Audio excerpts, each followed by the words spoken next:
তো হ্যালো বন্ধুরা, সোশ্যাল মিডিয়ার মধ্যে একটা ট্রেন্ড বাইর হয়েছে। গেলসে মেয়েদের উলদির গুঁড়া লইয়া এবার দেয়া পরে এটা লইয়া মানুষে বহুত মজা লইতেছে, জাদুর মতন লইতেছে। যারা যারা এই মজাটা লইতেছে, জাদু করতেছে, আর বাইট বরবাদ হওয়ার কোনো একদম কোনো ভুল নাই। বরবাদ হবো, এটা কোনো সাধারণ না, এটা প্রক্রিয়া না, এটা জাদু মন্ত্র দ্বারা বহুত সন্ন্যাসীরা এটা রিসার্চ করে বাহরছে। বেলেগ বুধ পিসার শ্মশান মশানের এতানের বস্তুটারে রুহুটারে এইটার ফানির ভিতরে এটারে আইনা আবিষ্কার করা, মানে বশীকরণ করা।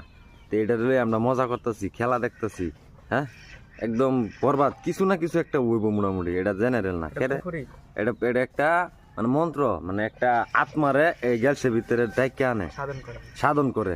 তো এটা আমরা যদি না করি, এটা আনেরা মাথা দুহাইন। এটা একটা গ্যালসের ভিতরে একটা পানি লইয়া হলদির গুঁড়া, হলদিরে দেখা হলদি কিন্তু তান্ত্র হাস্যের মধ্যে হলদি একটা মারাত্মক বস্তু। এটা আমরা ভুলটা না করতাম।